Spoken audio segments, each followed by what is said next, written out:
The International Space Station is going to be brought down on purpose, not abandoned, not left to fall on its own. NASA has already bought the vehicle that will do it. Up to $843 million awarded to SpaceX in June of 2024. So the station has a destination now. It is somewhere in the South Pacific.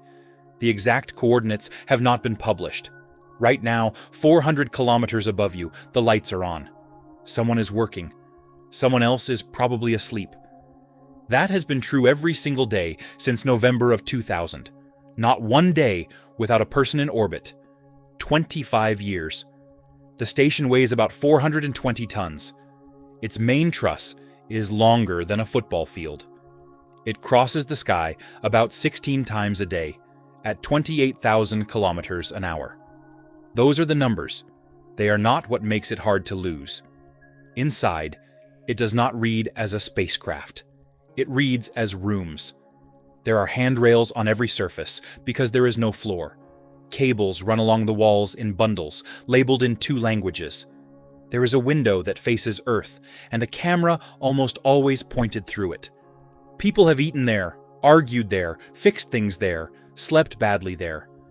A bag left unclipped will drift across the module and end up somewhere else by morning. None of that is going to be preserved. The station did not go up in one piece. It went up in dozens. The first module was Zarya in November of 1998. 20 tons, alone, with nothing attached to it. Then Unity, then Zvezda, then trusses, arrays, laboratories, airlocks. It took more than 30 shuttle flights to finish. Every new section had to catch something already moving at 28,000 kilometers an hour and hold on. Astronauts bolted it together from the outside, in suits, over hundreds of hours. And no single country built it. 5 space agencies, 15 nations. The American segment supplies the power. The Russian segment supplies the engines. And neither half was built to fly alone. That was not a gesture of friendship. It was a design decision, and it locked everyone in. Governments have fallen out badly since then. The station kept flying. For years it looked unfinished, because it was. And then one day, it stopped looking unfinished. That is the quiet thing this station did to us. It was assembled so slowly that we stopped noticing it was assembled at all. By the time it looked complete, it had started to look permanent. Permanence was never the plan. The original service life was on the order of 15 years. It has been up for more than 25. Every year beyond that was a decision, inspections, reviews, and a judgment made on the ground about how much longer it was safe to keep going. In that time, more than 270 people have been aboard from more than 20 countries. More than 250 spacewalks have been carried out to build it and keep it working. Here is the part of this story with no footage. There is no dramatic image of a space station wearing out. There is no crack you can point at. No alarm, no smoke, no single moment where it stopped being sound. Aluminium fatigues slowly. Seals age slowly. Systems designed in the 1990s get harder to supply every year. A station can look completely normal from orbit, while its risk is being managed on the ground. And that is exactly what has been happening. There is one thing you can actually name.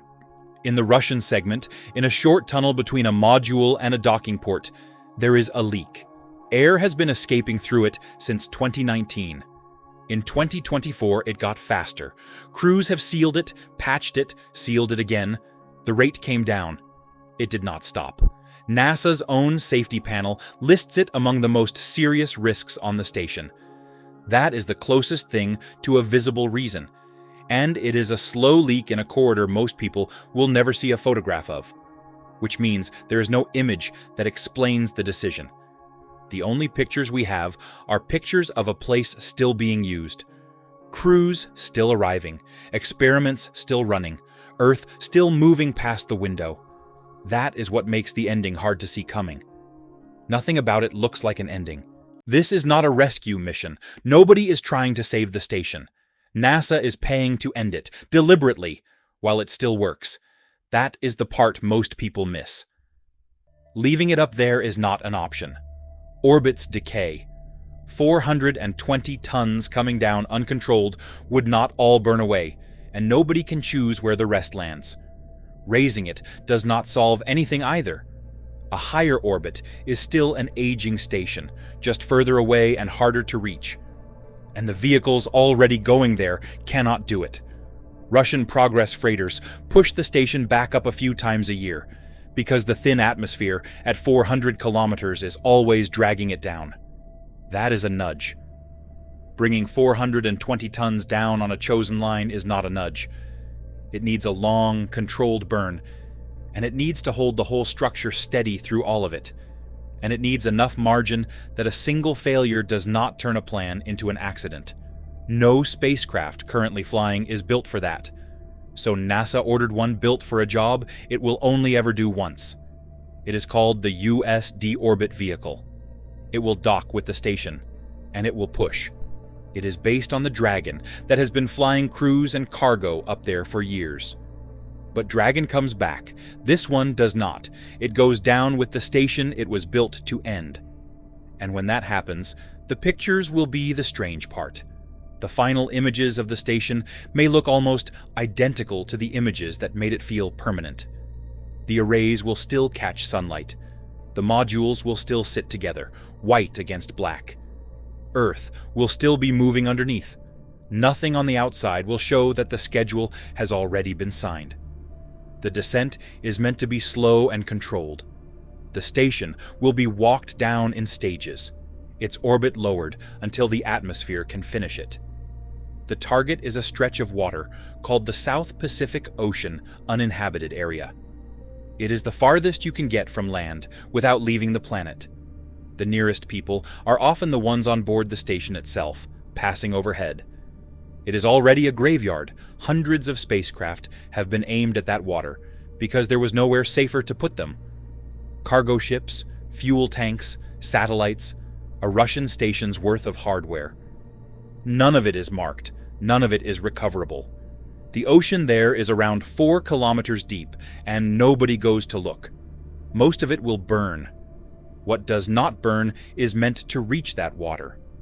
Almost nothing will be brought home. The modules were never designed to survive a return, and taking them apart in orbit would cost more than it saved. There is no plan to keep one. There will be no last empty room kept up there, preserved. 30 years of continuous human presence will end with a contract, a schedule, and a patch of ocean that has an acronym for a name. What replaces it has not been built yet, and tonight, on time, the station will pass over your house again.